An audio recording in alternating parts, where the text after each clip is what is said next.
All right, we're on episode 2, Rome and the question of authority. Now, before I start, I'm going to pull up my chat again.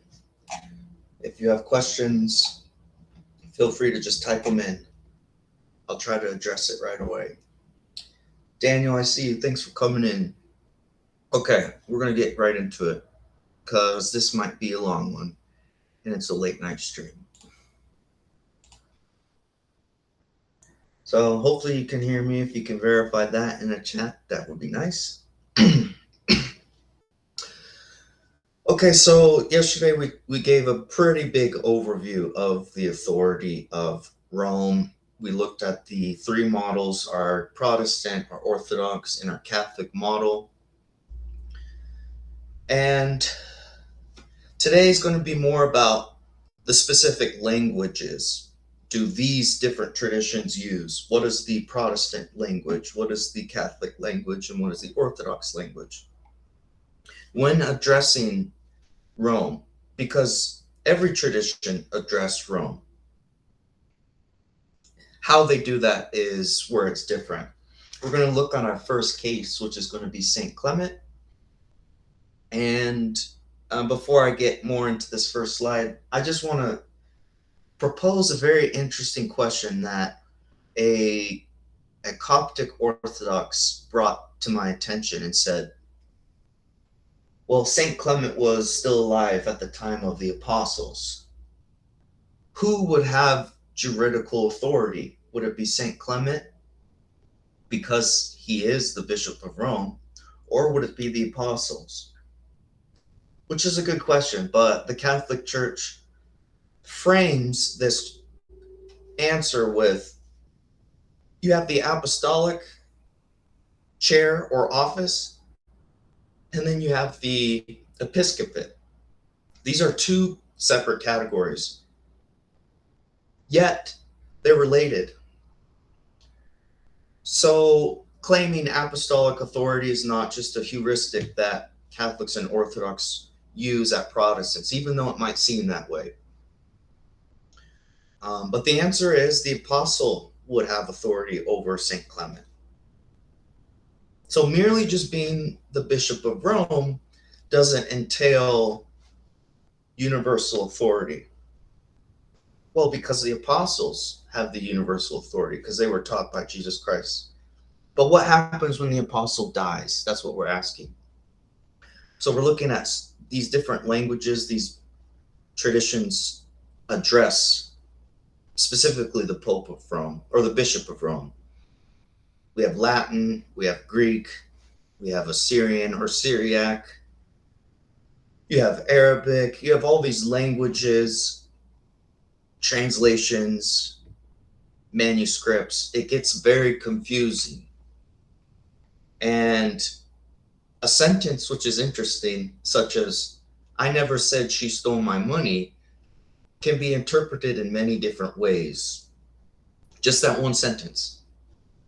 I never said she stole my money. My cousin said she stole my money. Or, I never said she stole my money. She stole my bracelet. Many interpretations, one statement. So this is going to be very complex because we're talking about how do we unite these differences and subjective interpretations. How do we unite this? And so we're going to look, are there patterns across 6 cases which we're going to go through today? Is there a pattern we can get? Or is this history and church study arbitrary and completely subjective? It's not an obvious answer. And if you pretend like it's obvious answer, Catholicism, it's so obvious. No, Orthodoxy, it's very obvious. And same with Protestant, it's not obvious. Because if it was obvious, I don't think we'd be this scattered in doctrine and practice. I agree with many interpretations, such as it's not people's intellect, it's more their desire for truth. I agree with you, Daniel. The apostles have the authority. But I'm asking, what happens when the apostles die? What happens to that authority? Does that authority die with the apostles? I'm not disagreeing with you on that. But what happens when that apostle dies? Where does that authority go for the church? Our first case is with St. Clement of Rome and his problem in Greece, 96 AD. If you look at the manuscripts that we have of the New Testament, thousands of manuscripts, 5,000 roughly, compared to the Quran, less than 50 manuscripts, because it was passed on orally, the Quran, but New Testament, very different. And the time period too, we know Jesus Christ died in 33 AD. St. Paul probably wrote 60 to 70 AD. St. Clement wrote too. But let's get a little background, because this particular case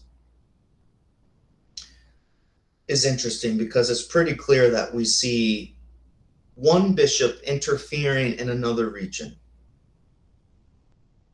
The Bishop of Rome is nowhere near Corinth. Why is the Bishop of Rome interfering? Well, Corinth asked Rome to interfere. And so was this Rome giving orders, or is this Rome giving advice? This is probably the question we're asking for this case. And this is one of the oldest surviving evidence that we have on this question, and it is very ambiguous. I'm not going to pretend like it's clear that papal supremacy, papal authority, as it is taught in Vatican I and Vatican II, is so clear in this particular example. It's not, but open your mind, learn something. I mean, St. Clement is a very interesting person. He's obviously a saint. He's written about in the New Testament. Whether you believe in Catholicism, Orthodoxy, or Protestantism, this is an important figure either way. This is one generation from the death of Peter, St. Peter and St. Paul. What happened in Corinth? Why did Corinth request Rome for help? Well, Corinth deposed their bishops. According to St. Clement, it was without cause. Depose means to remove from their office. Bishop wasn't ordained, and when you're ordained in either the priesthood, every bishop is a priest, so bishop is also a priest, but when you're ordained for life. It's not like, I want to try to be an electrician, or maybe I'll try art school. It's a little different with clergy, so it's a big deal when bishops get deposed. As I said, the key question is not exactly what happened, but this intervention. It's not disputed by anyone. No one disputes that Rome intervened. The question, again, is what kind of intervention?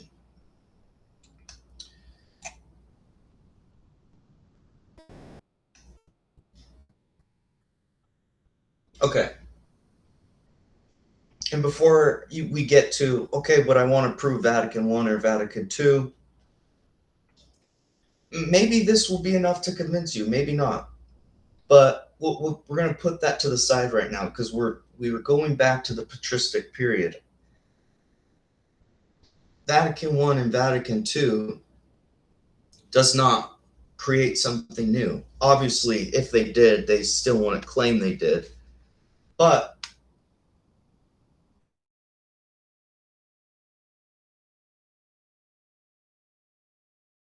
the Trinity wasn't made up in 325 by Constantine the Great and St. Athanasius. The Trinity we see in the Old Testament, where God the Father speaks the Word, the Logos, Jesus Christ, and the Spirit, the Holy Spirit, hovers above the waters. There it is in Genesis. You have Tertullian in first century. Then you have St. Athanasius, St. Augustine, a very developed idea of the Trinity. But Again, it wasn't created in Nicaea 325. It was just defined more clearly. And God, our God, is not a God of confusion. He doesn't want us to be confused here on earth. And Jesus Christ said, I'm going to give you a helper. And I wrote about this. If you have a spirit of confusion, you don't have the spirit of the Father. And you should ask the Lord, show me the way. Because as soon as you do that, then you're being humble. And we could put all this fluffy hallmark Christianese away, but that humility is what philosophers do, not unlike the sophists. So we'll be speaking Platonic too. Okay, so before we look into some quotes, Saint Clement does open with, respecting which you consulted us. So again, Corinth initiated. And no bishop of Rome is named anywhere in the letter. So it is from church to church. So let's dive into the specifics. We got our primary text too from the Apostolic Fathers, Baker's Academy 2007, and authorship established by Eusebius and St. Irenaeus. So St. Clement does not command. He exhorts and invites. And this is something that a lot of people don't understand about the Catholic Church, is the Catholic Church is not obsessed with anathematizing people. The Catholic Church is obsessed with saving souls. And if anathematizing someone might come across as tyrannical, mean, irrational,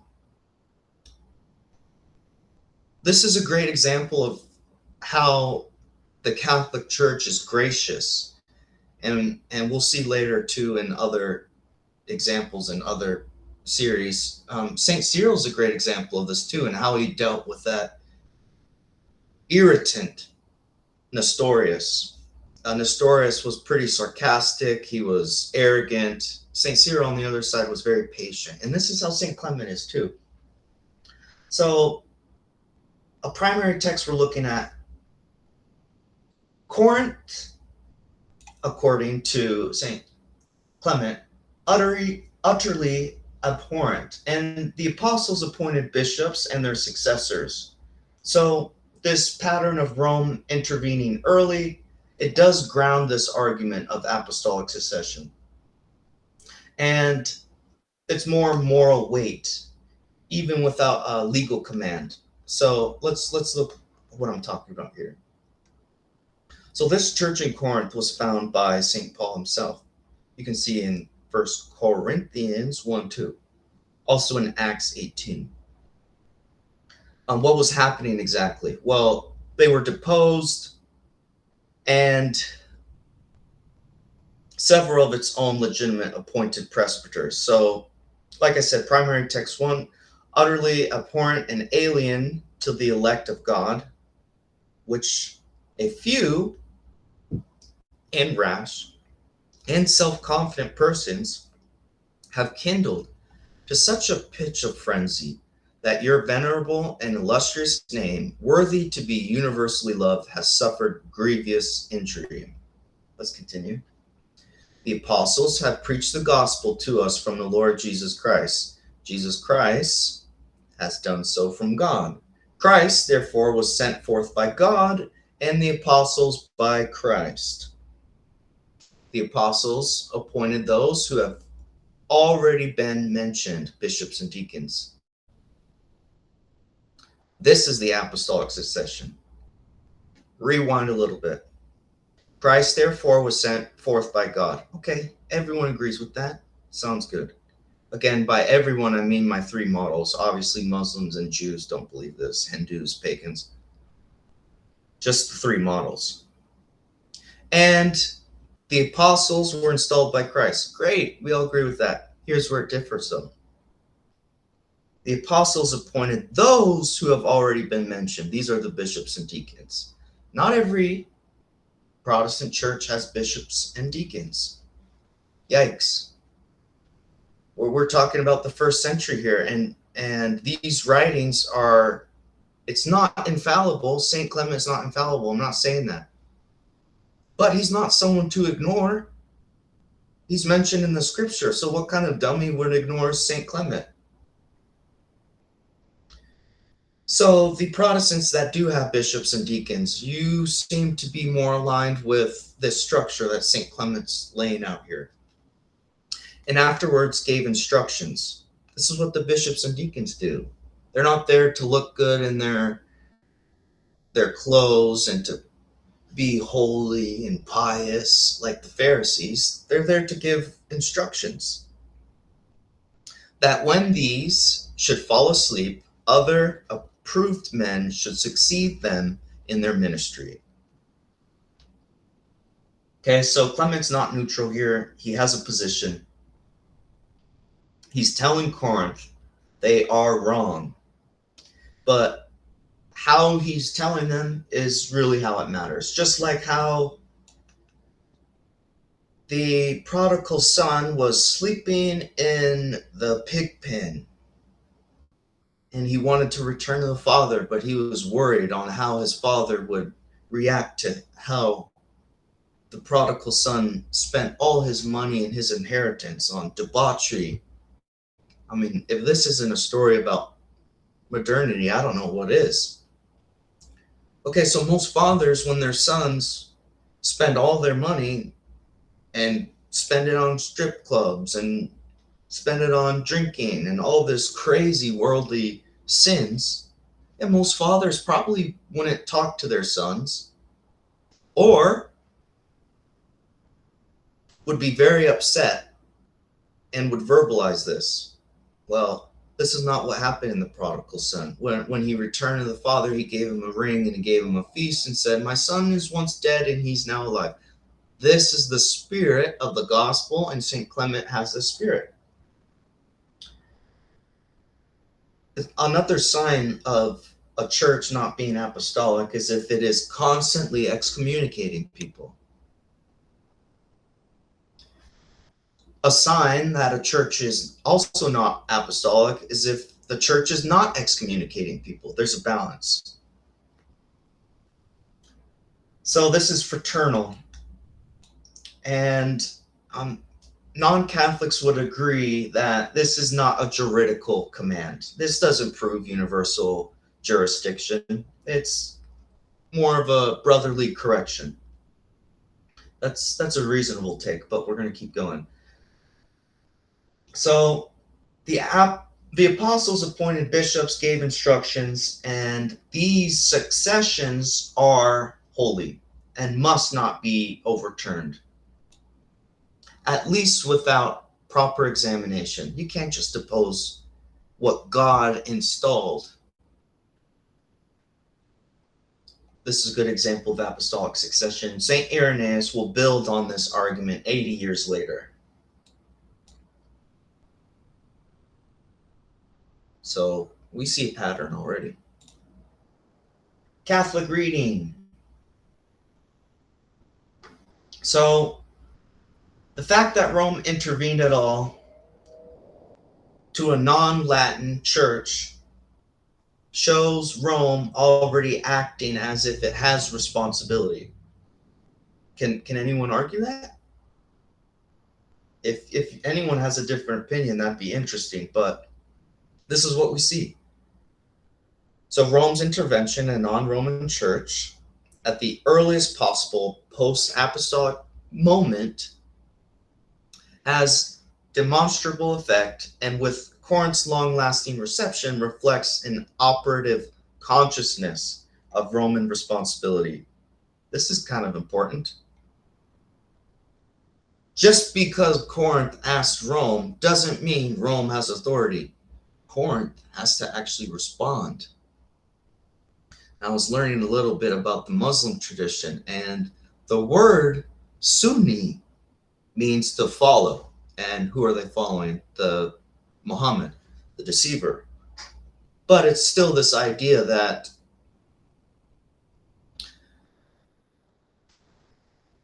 hey, Dad, I need your advice. The father gives advice. The son ignores. That's not what happened here. So Rome acts and other church responds. Very interesting. With papal supremacy, there's a specific argument. The language of exhortation does not determine the nature of authority. I said that already, but early bishops did not write to other churches in language of legal commands. And at the time, you could say this is culturally not appropriate, but what really matters is Rome truly did cross regional boundaries. Why do I need to follow a bishop that's far away from me? I don't need to submit to some bishop that's miles away. Well, Corinth did. So this pattern, it's here, hard to dispute, but a real universal primacy operating from the beginning as described in Vatican II, not quite as obvious. Let's keep going.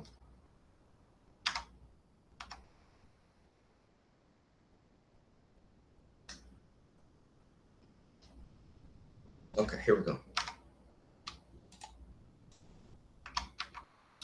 So I kind of put the Orthodox reading and the C.S. Lewis or the Protestant perspective together. So the question of church authority, this is unavoidable. And C.S. Lewis, he really took the Catholic claim seriously. This is why he's in my presentation. Just like Redeemed Zoomer, he actually takes these claims seriously. I don't strawman the Protestants. Again, if it was so obvious the Catholic Church is true, people would just convert.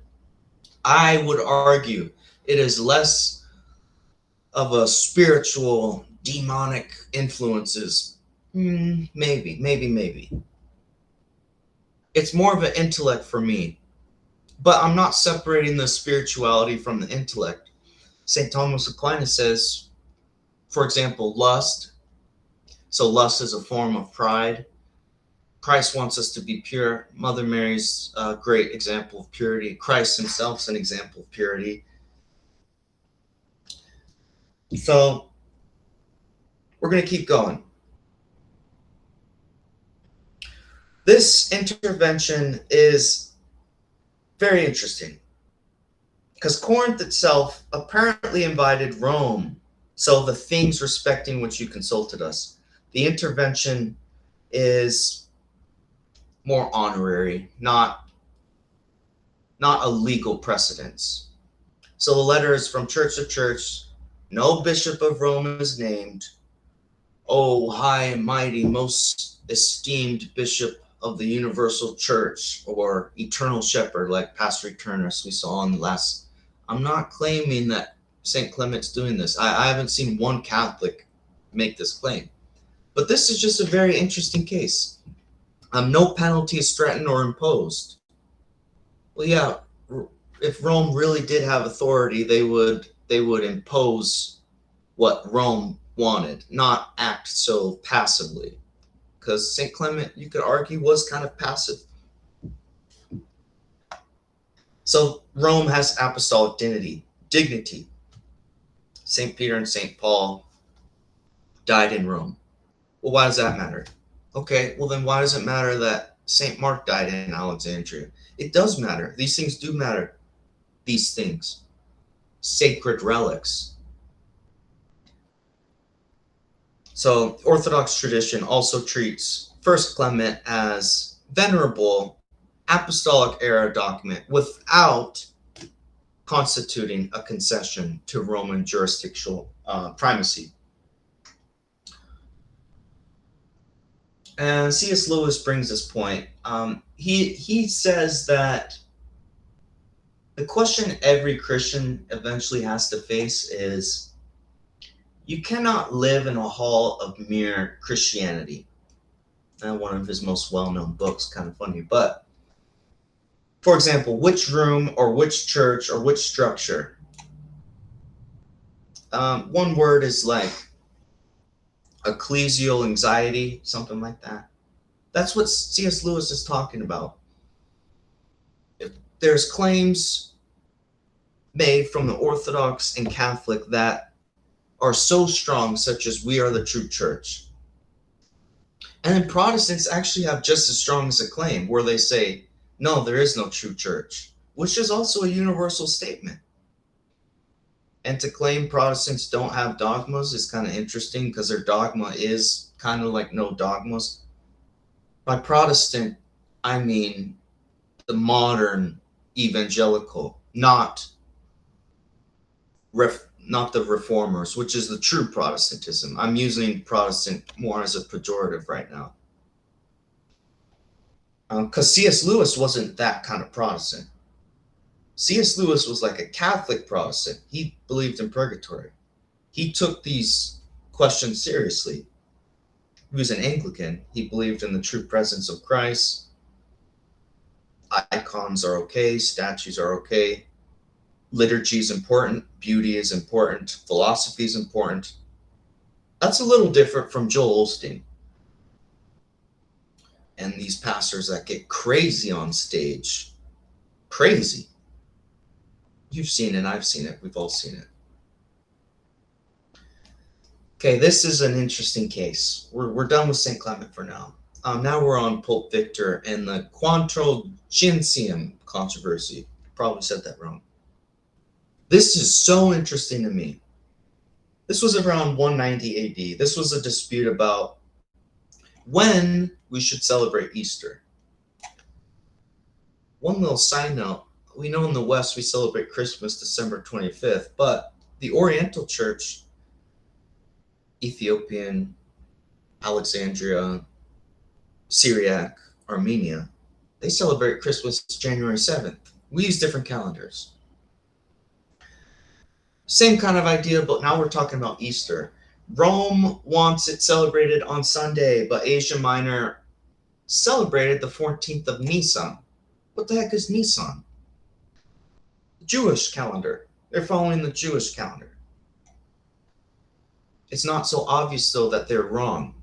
Or maybe the Rome is wrong because they're innovating, and we want to go back to what our fathers, our patriarchs, Abraham, Moses, we want the authentic version. So it's not so obvious that the Gregorian calendar is superior to the Jewish calendar. It's not.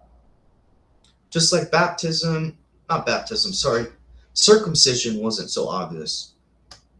St. Peter was corrected for Judaizing by St. Paul. St. Peter wanted circumcision. St. Paul said we don't need that. This is a pattern that we've seen before. We should not be surprised here. Pope Victor did threaten to cut off the entire region. This is more of an example of less honorifics, more legal binding. This part is really interesting. Constantine's letter explicitly frames putting Easter or Pascha independently of the Jewish calendar. Okay, Constantine, remember, he organized Nicaea 325, and he was the emperor of Rome. He used to worship the sun god, Sol Invictus. He was a great military leader, commander. He had his vision at the bridge, won a big battle, and he saw the symbol, the Cairo. Let me make it for you real quick if you don't know what it is. This P and this X. Hopefully you can see this, maybe not. Hey, Jonathan, thank you for joining. Okay, St. Constantine saw this. And he saw this as Christ conquers. So he went from worshiping the pagan sun, which a lot of the Roman elites, it was either the cult of Mithras, which was a mix of Zoroastrian, Persian, Greek mythology, or the Sol Invictus, worshiping the sun god. Constantine said, we don't need to keep the feast with the Jews. Okay, not Saint Constantine, unless you're Orthodox. But he is Constantine the Great if you're Catholic. He's making it obvious we don't need to do this Nisan. We follow a new calendar because Christ is the fulfillment. It's a new covenant. Temple was split. The temple curtain was split, but the temple itself was destroyed 70 AD. So kind of interesting to start with that. And Exodus of Rome and Saint Polycarp, I should have fixed that. It's Saint Polycarp of Smyrna. And Saint Polycarp was the apostle of Saint John. Saint John, Saint Polycarp, Saint Ignatius. This is the lineage. Remember, our holy saint, Ignatius of Antioch, who was fed in the Colosseum by the lions. They tore him up and killed him. He was a holy martyr. Saint Ignatius of Antioch wrote many letters to Saint Polycarp. These are legitimate, highly respected, and holy men. So if Saint Polycarp is saying we should celebrate Easter on the 14th of Nisan, that has a lot of value and a lot of weight to it. Just like how St. Peter said we should be circumcised. And this is a big disagreement. Well, Roman bishops in the late century believed themselves to hold this authority to impose sacramental exclusion. So this is so interesting because Protestants, they do excommunicate people. But there's no place you can read like the Protestant dogmas or the Protestant canons. There's not really anything like that. But there is stuff like the Westminster Confession, but nothing really more than that. So Roman Catholics, Orthodox, we have canons that explain with quite detail what you need to do to remain in the body. And if you do certain acts, then you're going to be out of the body. You will be refused communion. I can't remember. Some politician was refused communion. And, well, I know for a fact that Sean Hannity guy, the apostate, he was refused communion. I think he divorced and remarried or something. So this is happening right now in the Roman Catholic Church. And we also saw the SSPX were excommunicated last month. We're still excommunicating people. And I'm saying this is a good thing, but again, if you actually look at the SSPX issue, Pope Leo wasn't sitting back going, oh, this traditionalist group is giving me a headache. It bothered my predecessor, Pope Francis. I'm just going to get away with them and not dialogue. No, Pope Leo reached out to them so many times, begged them to accept Vatican II. What kind of Catholic doesn't accept ecumenical councils? That's no Catholic at all. So you're gone. You don't accept the canons. You don't accept the councils. You're out of here. So this is a structure in Orthodox and Catholic tradition, but it's not so clearly defined in Protestantism. I'm not saying Protestants don't excommunicate. I'm just saying it seems more arbitrary when they do because of their lack of documentation. If you have a different position, I'd love to hear what you have to say. And this exclusion, not entire regional churches for doctrinal liturgy. So the rebuke from other bishops does not neglect the claim. So yeah, just because the Eastern Church rejected this request from Pope Victor, that doesn't negate that Pope Victor did threaten to excommunicate a whole region. So we went from St. Clement being very pastoral, not really demanding any kind of legal precedence, to now we're getting to something a little more with meat on it. And this Jewish Passover day is very important. So regardless of the day of the week, this exact same disagreement occurred a generation earlier. Bishop of Rome, St. Polycarp of Smyrna, again, he knew St. John himself. We're going to look deeper into this because this shows Pope Victor's response was not, we'll see it's not an honorific operation.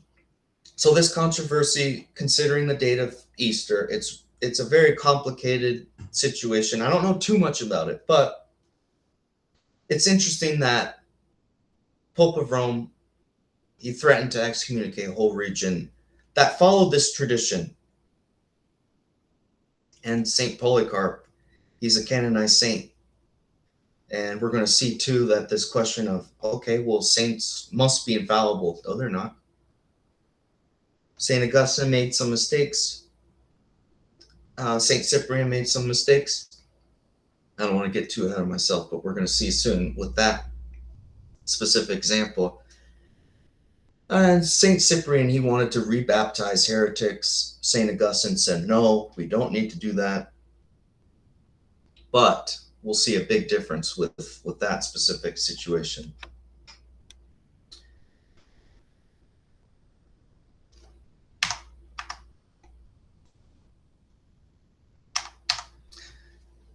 So insisting that this practice of celebrating within the Jewish calendar, it wasn't arbitrary. Obviously, all the apostles were Jews. The Old Testament was a Jewish phenomenon.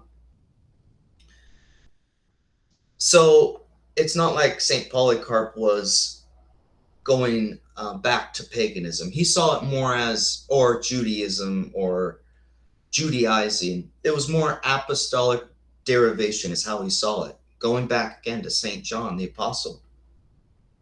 So St. Polycarp, he was a martyr. They tried to light him on fire. And yes, I said tried, because when they attempted to, the flames would go away from his body. He wasn't burned. But they eventually, I think they stabbed him to death. So he was still martyred. And this holy saint personally knew St. John and St. Ignatius of Antioch. As I said, you should read those 7 letters, St. Ignatius of Antioch, to those different churches on his way to get killed. It's quite profound. And this whole idea of excommunication, as I kind of lightly touched on,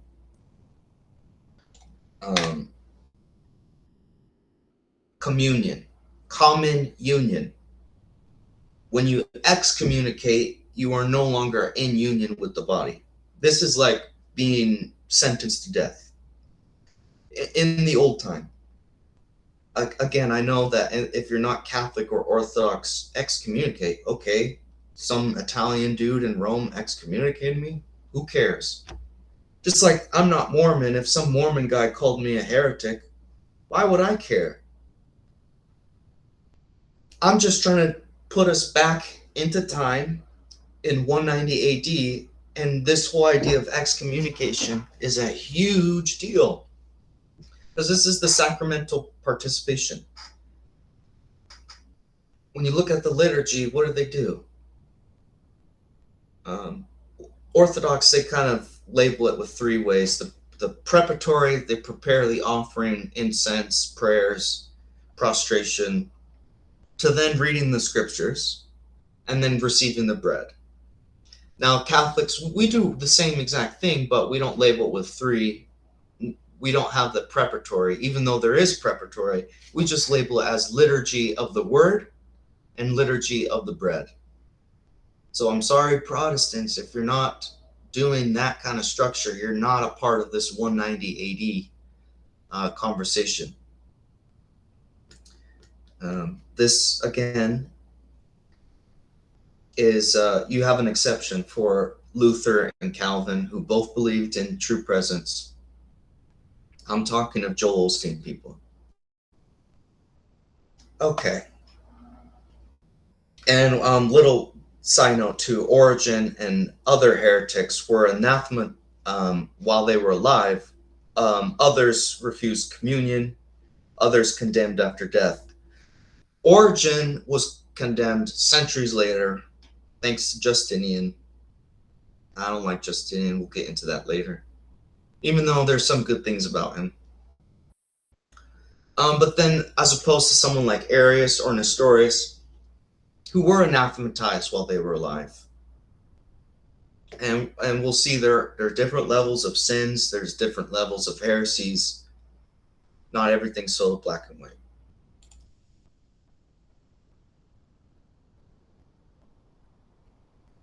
Okay, here's where it gets really interesting. And it's getting messy too. I wish history was just so simple, but it's not. St. Irenaeus, when he's talking about Roman preeminence, he does not mean authority that cannot be corrected by other bishops. So the same man who wrote that every church must agree with Rome, St. Irenaeus, also told the bishops to stop. So whatever St. Irenaeus meant by Roman preeminence, he did not mean an authority that cannot be corrected. Oh, that seems to contradict. Rome is judged by no one, or the first see is judged by no one. Did St. Irenaeus believe in that or not? It sounds like he does it. Let's keep going. Here's a quote. There were letters which Victor sent, by which he cut off from the common unity the communities of all Asia together with the adjacent churches, and tried to declare them excommunicated. But this procedure did not please all the bishops, and they urged him to turn his mind towards peace and unity and love towards his neighbor. The words of these men are still exact, sharply rebuking Victor. This is fascinating. This is very fascinating. Why? I just told you SSPX was excommunicated. Now, if this whole idea of peace and unity and love is the priority of the Roman Catholic Church, why would they be so quick to excommunicate people from this? St. Irenaeus wrote letters in the name of the brethren in Gaul.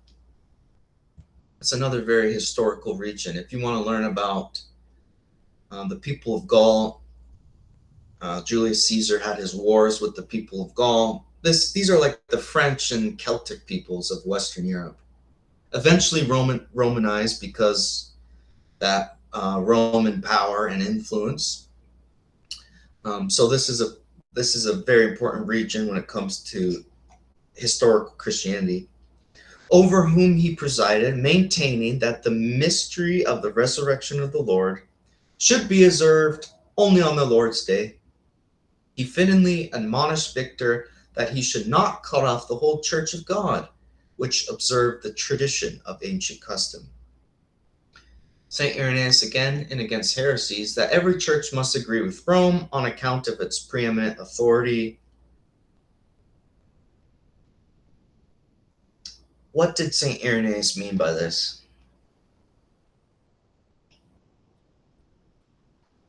So the Greek Eusebius, I'm going to bring him up right now. I'm going to find my notes from him real quick. Okay. He uses to admonish. I'm not going to say the Greek word, but to correctly, firmly instruct is what that means. So not a gentle suggestion.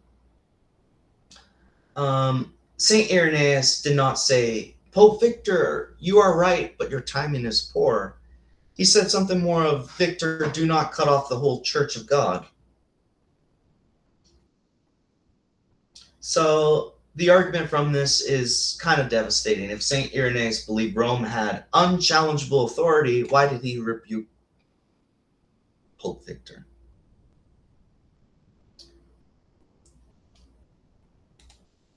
Here's a Catholic reading. Pope Victor's actions. However this was executed demonstrates that the Roman bishop in this century believed himself to hold the authority to impose sacramental exclusion on an entire region for doctrinal liturgical nonconformity. Well, if you think about this too, everyone has different sensibilities.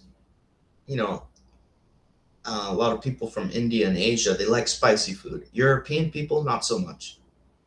Should we have some kind of universal law that says we all have this certain spice level? No, that's dumb. We all have different sensibilities. It's the same way with the liturgy. You look at the Oriental Church, Armenians use they use unleavened bread, while the Coptics and Syriacs use leavened bread. But they're still in communion. So you can have differences but remain in communion. But this belief itself is evidence of an operative consciousness of universal jurisdiction, and the rebuke from other bishops does not neglect the claim. Yeah, but the bishops didn't listen to Pope Victor. Okay? That doesn't change the fact that Pope Victor demanded change. Well, why is Pope Leo excommunicating people today? Why was Pope Victor excommunicating people in the 2nd century? Again, there's this pattern. So the claim is real, even if it's contested, and that its exercise required wisdom and appropriate restraint.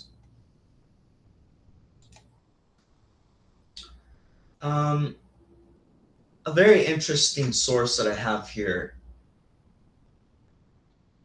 We have a response to Victor, and to present it fully and fairly, the logic is Pope Victor's action was taken seriously enough by other bishops that they actually wrote back.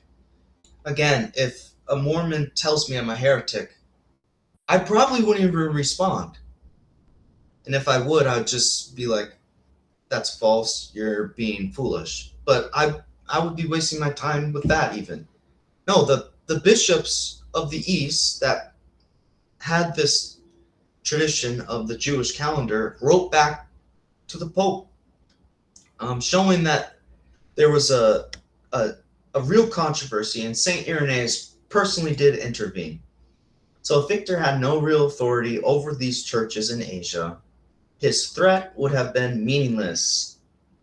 Again, like the Mormons, writing from one continent to another, threatening to cut me off from the truth of Mormonism. I don't care. But the fact that the threat generated serious pushback, this suggests it was treated as a real threat. Again, I don't care. Mormons call me heretics. I don't care. I wouldn't push back. Now, Orthodox, if they call me heretic, I might sit and think, okay, why? Simply because I have more in common with an Orthodox than I do with the Mormon. And this is the same kind of idea. Let me take a drink of water real quick. If you have questions, drop them in the chat. I see you here, Mason. Thanks for joining.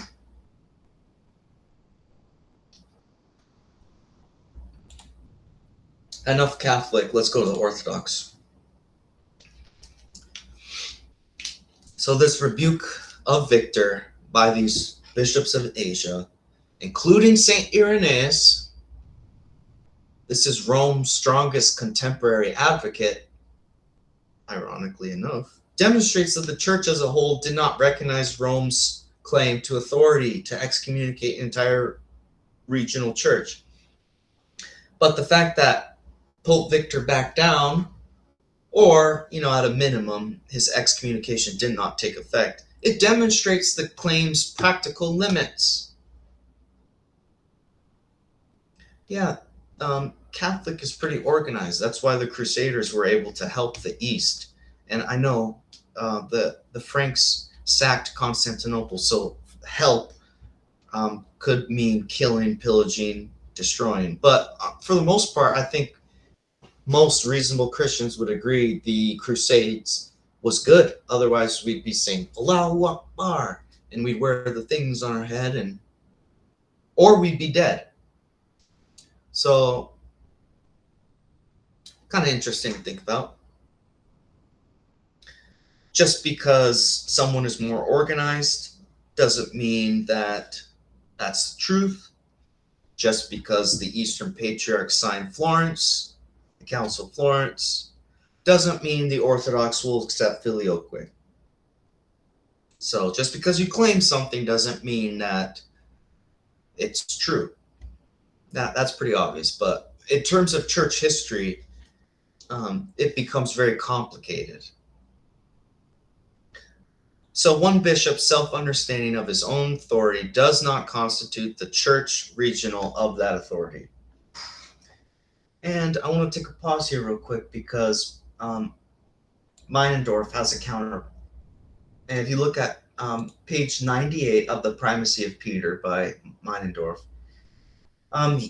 he responds to contesting authority is real authority. That's quite a statement. That argument is unfalsifiable. So if any resistance to authority claim becomes evidence that the authority exists, well, then no authority claim can ever be disproved. Well, because every denial of it would simply confirm it. So this is kind of circular reasoning, and the Orthodox criterion for recognizing authority is reception.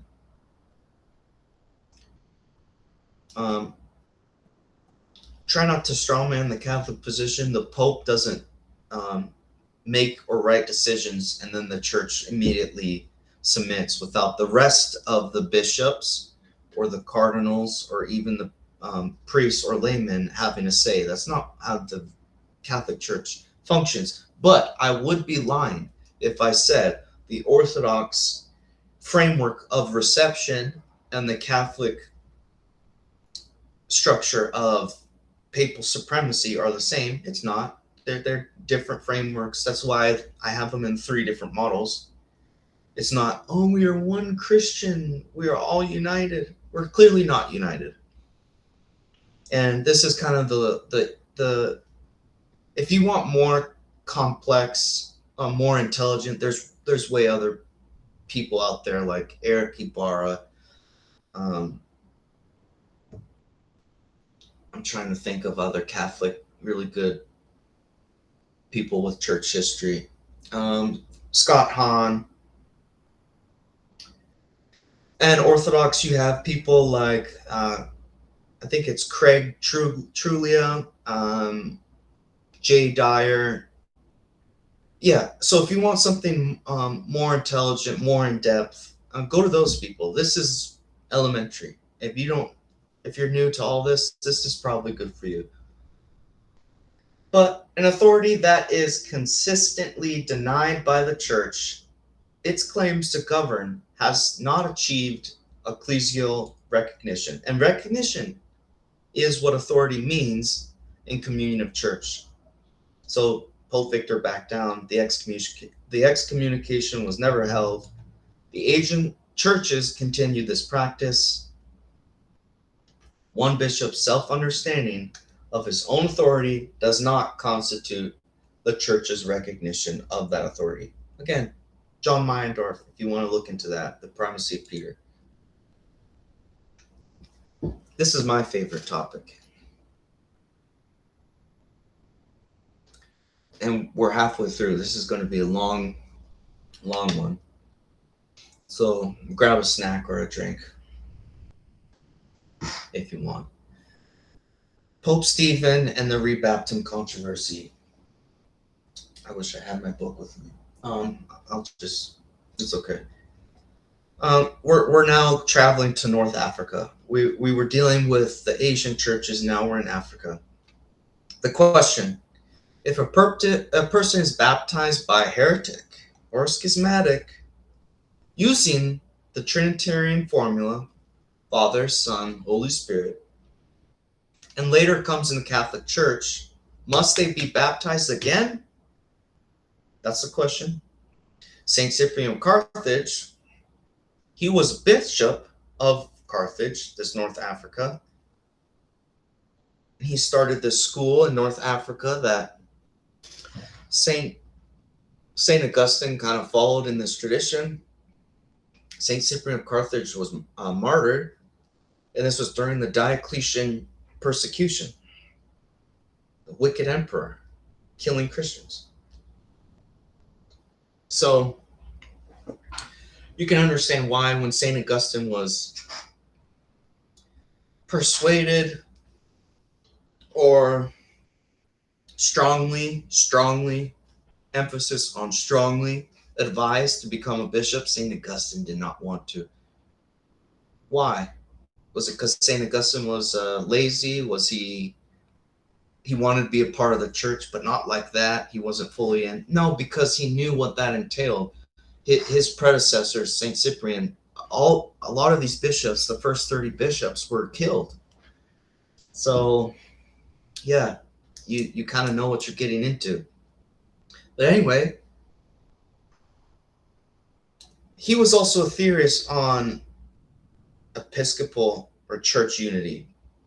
Died under the Diocletian persecution, and he did held this position that you were baptized by a heretic was no baptism at all. So water administered outside the church could not convey grace. The North African Council, under Cyprian's leadership, unanimously adopted this position. St. Augustine writes about this council a lot. And wait a second. St. Cyprian wants to rebaptize, and he's a canonized saint in the Roman Catholic Church. St. Augustine says no baptism, no double baptism, only one. And he is a canonized saint in the Roman Church. Well, St. Augustine came to the conclusion, don't listen to St. Cyprian on this particular issue, despite his holiness and immense virtues. And although St. Cyprian died in communion with Rome, this was the difference with the Donatists. And I'll get to the Donatists, but the Donatists was a variation of this idea that St. Cyprian brought together.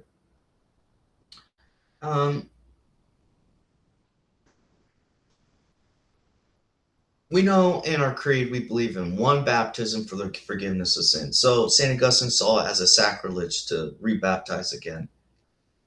And so kind of everything depends on this validity. What is valid? What is not valid? And who should I be in communion with? And what is truth? These are deep questions, and it's a struggle then, and it's a struggle now. Saint Cyprian of Carthage, he said outside the church cannot convey the Holy Spirit, so definitely would think Protestants would have to rebaptize because they're outside of the church. Well, I was Protestant. I was baptized young, and then I came into full communion with the Roman Catholic Church. They did not rebaptize me. But I go and I ask other Orthodox churches if they would rebaptize me, and they said yes. Or it depends on the bishop, what the bishop says. So applying economia, depending on the circumstances. So if the minister is schismatic, the status does not corrupt the sacrament. So it's kind of like saying, look, I don't want to go to church because I'm a sinner. What the heck? That's the dumbest thing I've ever heard. I pray to God no one says that. Because it's quite the opposite. I am a sinner. I need to go to church. So St. Augustine kind of brings his argument, relates it to Petrine succession, and look, there's a small group of Christians that are rebaptizing other Christians. Well, they're doing that because these heretics that were getting rebaptized, they would give incense to the Saturn and Venus and Aphrodite's, all these pagan gods. And so the Donatists saw this as a grave sin. It is a grave sin. But to the point where you got to baptize again. That's how bad it was. Pope Stephen, he held the opposite position. Baptism administered in the name of the Trinity, regardless of who is ministering the baptism, it's valid. This is a pretty big difference between the Orthodox and Catholic Church today. Outside of the papal structure, that's so obvious, and it's a little boring to talk about, even though that's my whole series. I like getting into the details of it. And this is one of those details where you see these technical, ritualistic issues are actually affecting church unity. So to get closer to this Petrine succession, and Pope Stephen said, my authority comes from Peter's chair. And St. Cyprian replied at a council of 87 bishops. This is very important. St. Cyprian, he said this, and I hope Protestants are hearing, because this is good ammunition for your position. The strongest ammunition. I'm giving it to you right here. St. Cyprian said, none of us is constituted bishop of bishops. That clearly refutes papal supremacy. So no one, not even Rome, can override other bishops. Let's look at this letter. Firmilian's letter. And if you wanted that St. Cyprian quote, it's the preface to the 7th Council of Carthage, 256 AD. Here's the quote. I am justly indignant at this so open and manifest folly of Stephen, that he who so boasts of the place of his episcopate and contends that he holds the succession of Peter, on whom the foundation of the church were laid, should introduce many other rocks and establish new buildings of many churches. Let's continue. St. Cyprian, who had written about St. Peter's role in founding the church unity, also opposed Stephen's ruling and led an organized council, as I said. Hey, look, I'm Catholic. I submit to the Bishop of Rome. But there's been some things that Pope Francis has said that I don't agree with.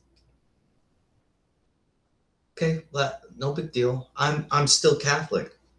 So there's this idea like, I'm looking for the perfect church. I'm looking for the perfect bishop.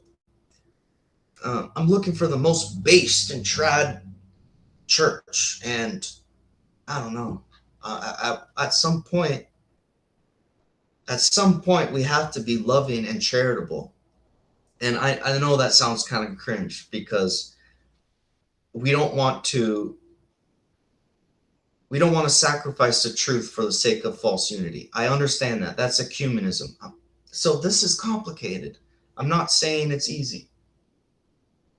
So stick with me. We already saw this. No bishop is a bishop of bishops. So not tyrannical terror.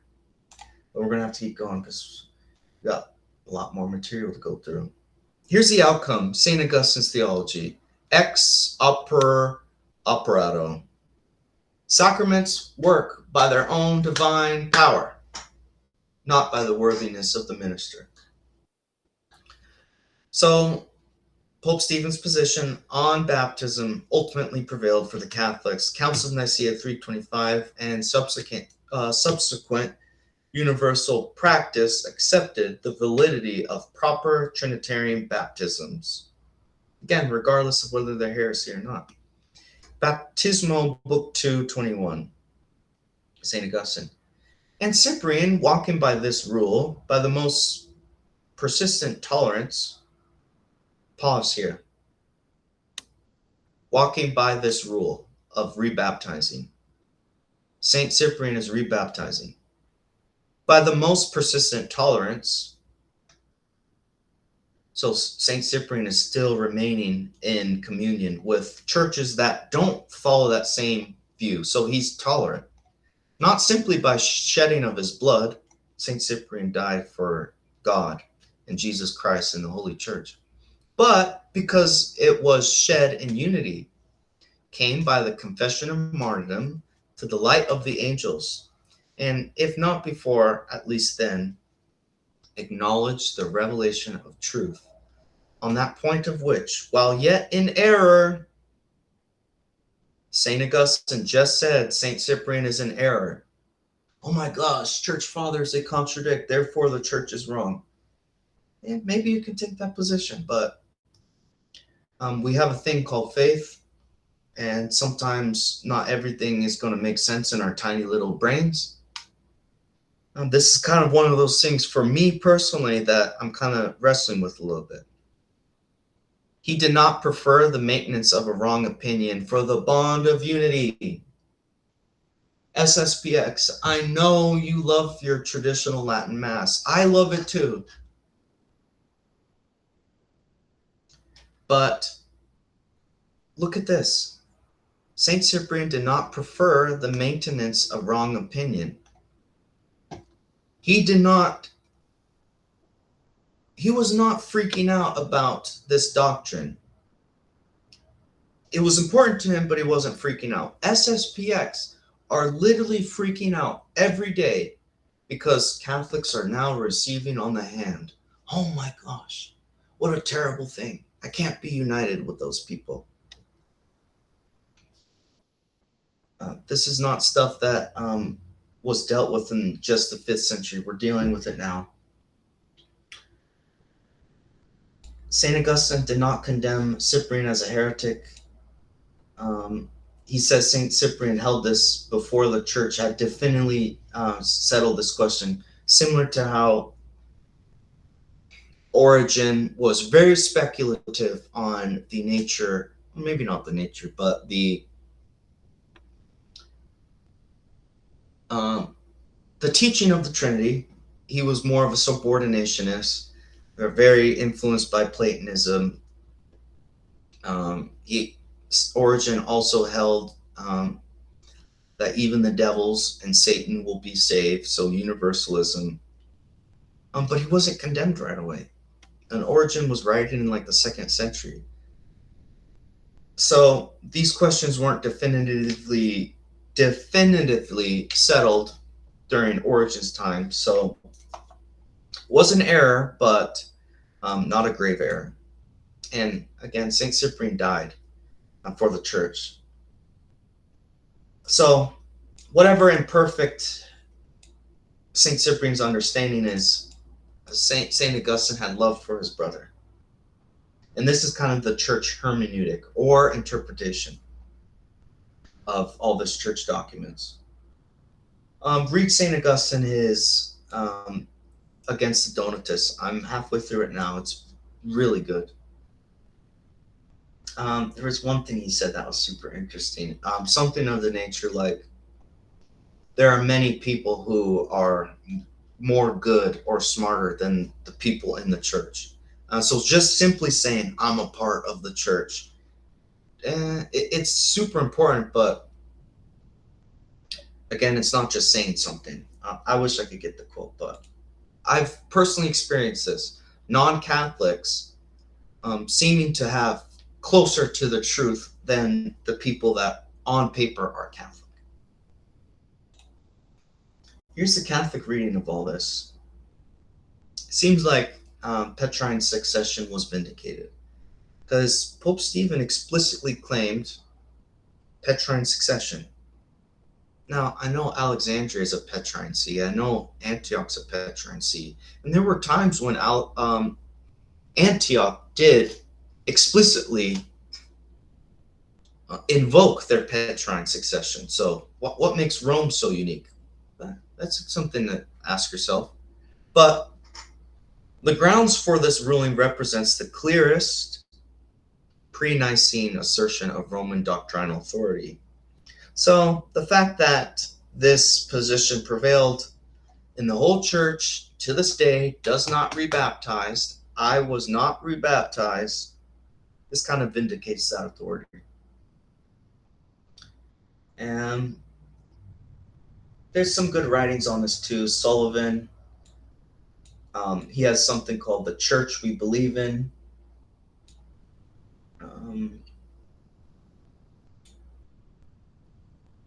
So, Catholic reading. Let's look at our Orthodox reading. So, Stephen was right on the question, but wrong how he settled it, basically.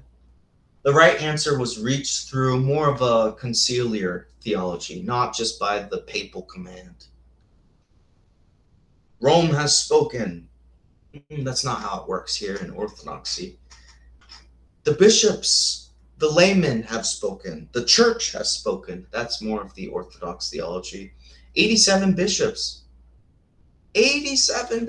rejected this idea that Pope Stephen was bringing. So it's not binding. Another thing with John Meinendorf. Before we get into Fermian's letter, I have a note here. Meinendorf makes the distinction that the heart of Orthodox position is the Orthodox are not arguing Pope Stephen was wrong about baptism. They were arguing how the church settled it. Because Stephen said, I ruled because I am Peter's successor. You must obey. But the church eventually reached a conclusion that's similar, but through a different way. Basically, Nicaea's practice. And this is practical. It's lived throughout the whole church, not just Roman command.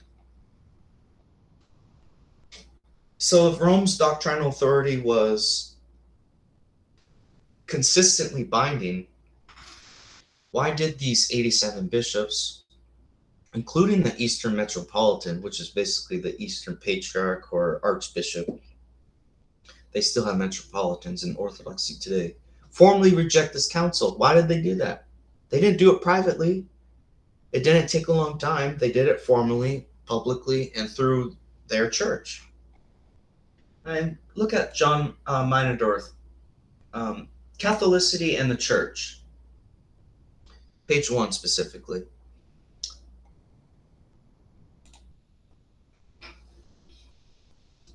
We have Pope Julius and the Arian crisis. This one's fun because it involves St. Athanasius. Why is it fun? Well, St. Athanasius was basically the foundation of the Council of Nicaea. Nicene Creed, Apostles' Creed. Well, St. Athanasius was a deacon. So this is interesting. This isn't a doctrine established by the Pope or a patriarch or even a bishop. It was a deacon. We know what Arian believed. He was basically like a crypto Jew. There's no other way to put it. He rejected Christ's divinity. He split this episcopate of the early Eastern Roman Empire throughout the 4th century. And he was from Alexandria, just like St. Athanasius. And this upsetted Constantine. Constantine rose to power. Very powerful man. He wanted a unified empire. What is this Arian guy doing, teaching this stuff, confusing my empire? So he convened the Council of Nicaea. This condemned Arius' teaching. The Son was not a creature. I mentioned Origen because Origen, I don't think he explicitly said Jesus was a creature, but his subordinationism with his kind of idea of the monad, the dyad, the triad, Platonism, you have 1, 2, 3, kind of in this hierarchy, versus, we have like a triangle, God the Father, God the Son, the Spirit, all kind of together. No kind of 1, 2, 3. So Arius kind of took off with this origin tradition. So we all know, I believe in one God, the Father Almighty, maker of heaven and earth, all things visible and invisible. I believe in one Lord Jesus Christ, begotten, not made, consubstantial with the Father. Through him all things are made. Okay, so Jesus is the same essence of the Father, homoousios. Well, Arian controversy did not end in Nicaea, unfortunately. I have an article on this, and St. Jerome mentions this too. A lot of Eastern bishops very sympathetic to the Arian crisis. So what would you do if you were born in this time? Your bishop was an Arian. Time to be Zoroastrian. Time to give up this religion stuff. I don't know. The church is like the the Noah's Ark, where it's chaotic, it can be messy, it can be stressful, but as soon as you get off that ship, you're dead. Because what's outside of that ship? It's the world. And what the heck does the world have to offer us? I know from personal experience, it has nothing.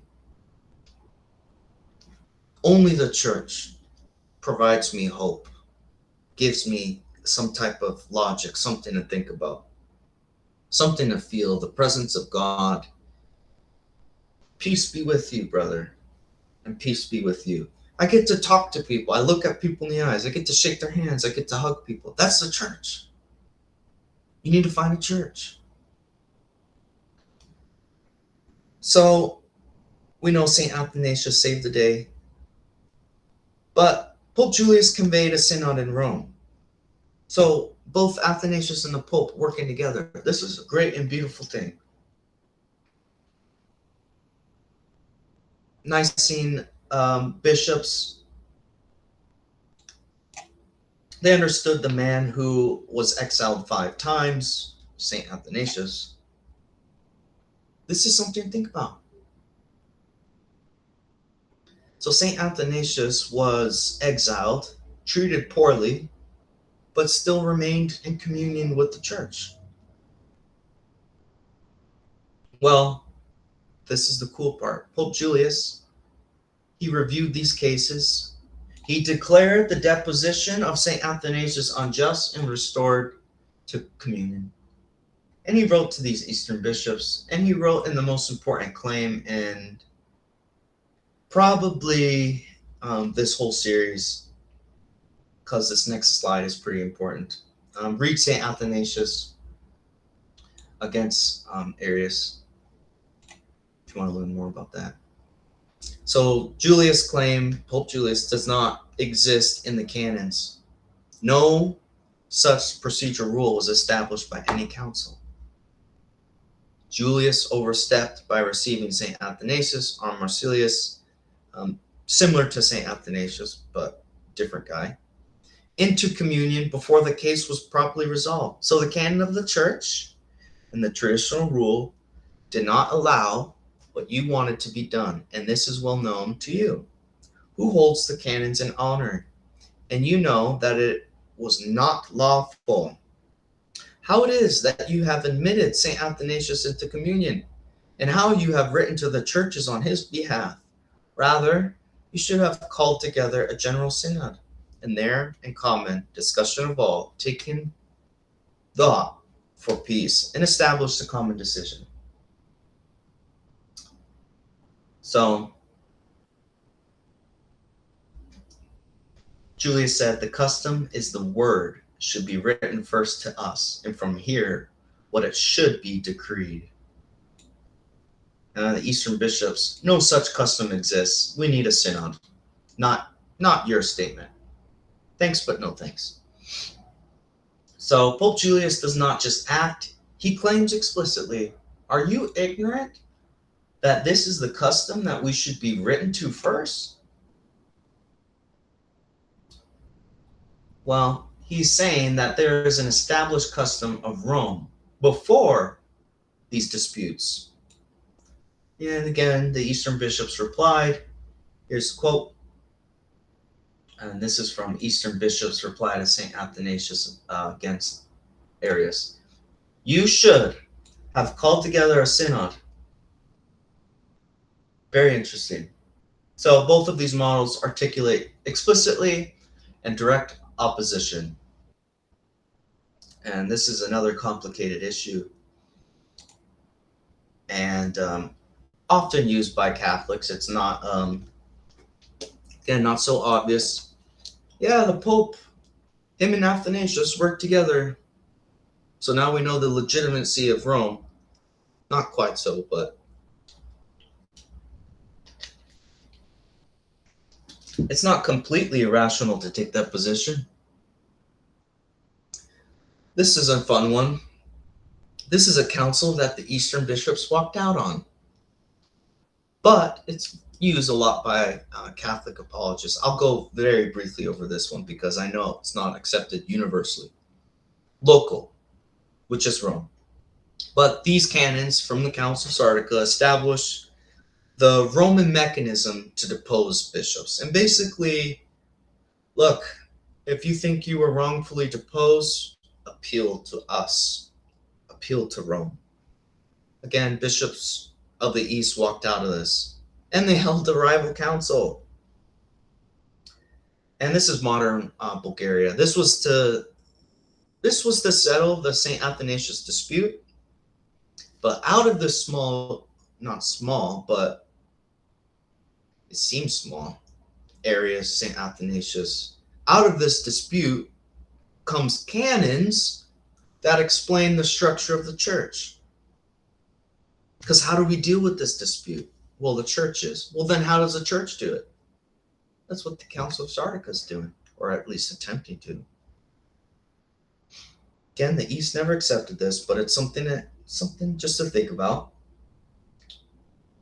So this is specifically in response to St. Athanasius, as I said. When the Eastern bishops arrived, they saw that St. Athanasius and his supporters were already seated participants, which they saw as, oh, it's a kangaroo court. So the verdict has already been decided. Well, I walked out. Well, the bishops who remained still passed these canons, 3 through 5. A formal Roman appellate procedure for deposed bishops, essentially legislating what Julius has claimed as existing custom. The problem was this was a Western synod. The East rejected it.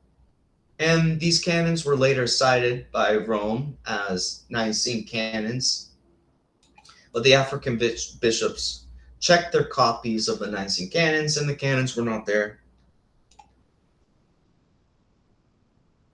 Monendorf also cites this on kind of how the evidence is fragile and how these canons were established. So you can read Council of Sardica, Canon 3 through 5, the history of the councils. Let's keep going. We're going to look at the Catholic reading of this, because Julius was right about St. Athanasius. And this Nicene Christianity prevailed.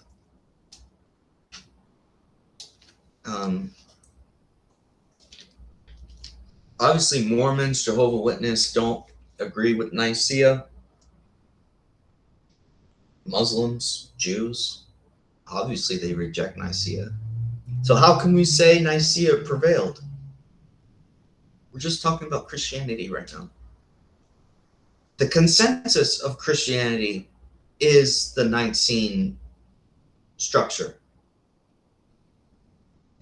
A majority of Christians believe in the Trinity. And this is a big thanks to Nicaea.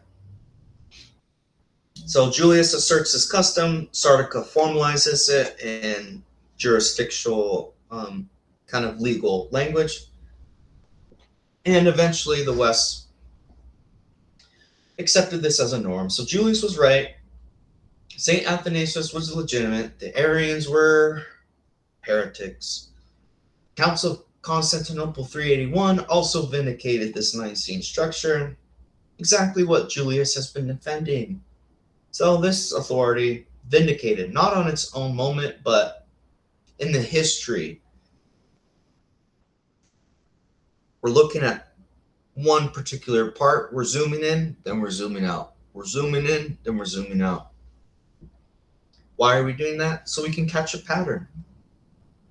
Are these claims true or not?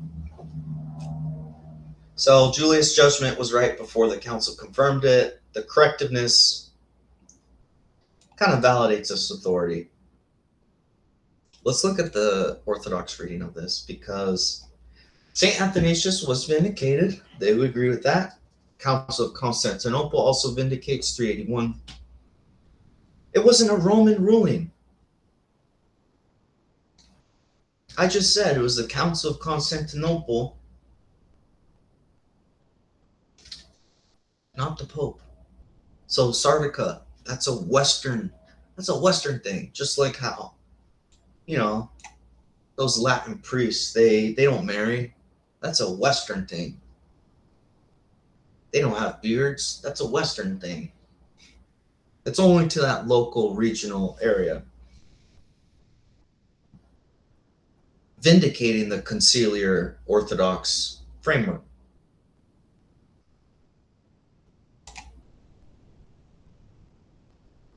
I think we have one more case after this. Pelagianism. We're going to go through this one pretty quick too, but this concerns original grace. This is completely against St. Augustine, because Pelagius taught that humans can earn salvation through their own effort. Grace, unlike St. Augustine, we are completely dependent on grace. We can't earn it through our own effort. So anything good from me is not from me, it's from God. It's His grace. Well, Pelagius took a little different idea. So African councils condemned this, and then they wrote to Rome. So this Pelagius guy was a British monk. He did have a good reputation, but he did deny St. Augustine's doctrine that human will is fundamentally impaired by original sin, and we require divine grace for every good act. So read St. Augustine, De Peccatorium, specifically,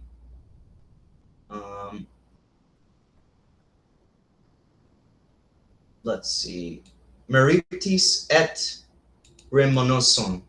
I'll have all the sources later because I'm terrible with Latin. But anyway, these two councils sent reports to Rome, and from there we had our replies. Rome spoke first, and Rome's speech alone closed the case. Already, 2 councils on this question have been sent their reports to the Apostolic See, and receipts have been sent back from thence. The cause is finished. With that, the error might sometime be finished also. What does all this mean? We're breaking this down. The case is finished. This is a sequence. We have councils. First, you have the response of the councils. Then you have the conclusion. So this whole idea, Rome has spoken, the case is closed. It doesn't really appear in St. Augustine. These words aren't so apparent.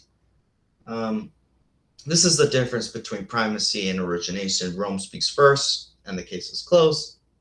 Africa speaks first, Rome confirms. Both together close it. This is that Catholic Orthodox methodology. And you can look at St. Augustine's sermon 131. Catholic reading, Africa wrote to Rome because Rome was needed. Why would Africa write to Rome if Rome was just some silly place with silly ideas? So Catholics reading this grants that Africa moved first, but argues the act of writing to Rome itself is significant. So why write to Rome at all? And if you want to learn more about this, there's a short history of the papacy in the Middle Ages by Ullman. This one's a source I don't know too much about, but I did some brief research on. So let's look at the Orthodox position. Africa pushed back, and emperors kind of received it, and the council settled it. Not Rome. Africa did not treat Rome as authoritative or definitive is better reading. John Meinendorf is also great for this, the primacy of Peter. Keep looking at that source. He means Rome's definition closes doctrinal case. What happened when Rome's next bishop reopens the case? So Africa bishops did not say Rome has authority, we must comply. They said more something like, the African councils settled this and are right regardless of what Rome says. So Emperor Honorius had an imperial rescript, and this issue gets very complicated. We're going to skip this for now, even though I could spend more time on this, but this is also a very complicated situation. But this is probably my second most favorite case, and it's the last case. We've got 10 more minutes probably. I see some of you are still here, so that's great. Okay, here's what the bishop said in the Council of Chalcedon, 451. The bishop said, Peter has spoken through Leo. Leo's tome and Flavian, Saint Flavian, or Saint Pope Leo and Saint Flavian, their works were read at Chalcedon and was received. Canon 28 is very interesting of Chalcedon because it elevates Constantinople. Maybe equal, but at least it elevates it to a very high degree, which it wasn't before. This angered Alexandria. Why? Well, because Alexandria was in that position. It was Rome and Egypt, like that. Best friends. Think of the Roman Empire. The Roman Empire, logistics, legal, engineering, military. Egypt, spirituality, population, agriculture. So these two together, this is what formed this amazing empire. Rome couldn't be Rome without the grain and the food that they received from Egypt. And we know St. Peter, he was a bishop of Antioch. Then he went to Rome to be bishop there, and he died there. St. Mark was now on his mission. He witnessed St. Peter get martyred. St. Mark then goes to Alexandria. He gets martyred by the pagans. He gets tied up to the horses, and the horses drag him, and his limbs are torn, and he dies in a terrible way, just like St. Peter, his teacher, died. And his bones are now in Alexandria. So there's this amazing relationship between Rome and Alexandria. What does that have to do with Chalcedon? It has everything to do with Chalcedon.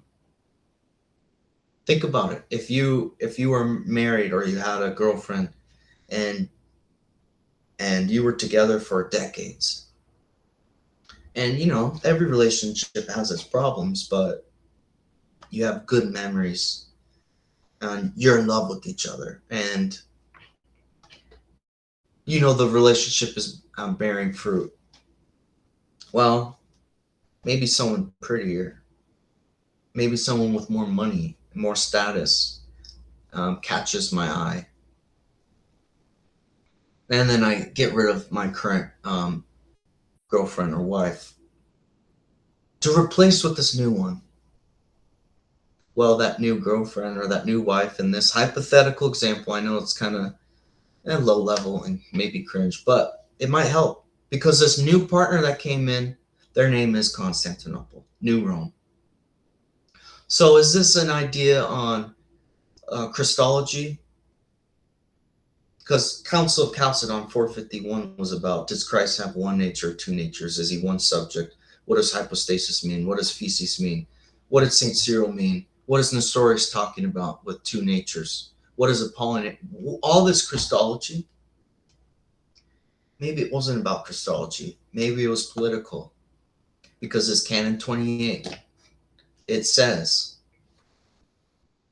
no longer is Constantinople under Rome, because Rome is number one in terms of jurisdiction. This is laid out in Nicaea 325. Alexandria is number two. Not anymore. You're now replaced. You're now replaced by Constantinople. To this day, Alexandria rejects Chalcedon 451. So this is a very dramatic endorsement of Roman authority. Why? Well, because Pope St. Leo, he wrote a tome that illustrates and was kind of he was the St. Athanasius of Chalcedon. We'll put it that way. Chalcedon's theology was heavily influenced by St. Pope Leo. Also St. Cyril, too. They put together the tome of Leo and St. Cyril, and the bishops realized these are compatible. And long story short, the conclusion was Christ is two natures, fully human, fully man, and he is one hypostasis, or one person, one subject. Okay, that's what Council of Chalcedon concluded with. So St. Pope Leo's tome, or his writings on this distinction with the two natures, one subject, is very interesting to think about, because the bishops acclaimed, as I said, Peter has spoken through Leo. So nothing like this exists anywhere within the patristic record. This is why this is the most interesting, most fun, I think, next to the rebaptism controversy. Because to this day, Rome and Alexandria are not in communion. Not just Alexandria, all the Oriental churches, Armenia, Ethiopia, the largest diocese in Africa, Armenia, Syriac, the Assyrian people, these are the Aramean people. My father was a wandering Aramean. This is Deuteronomy. Abraham was an Aramean. So this is a very traditional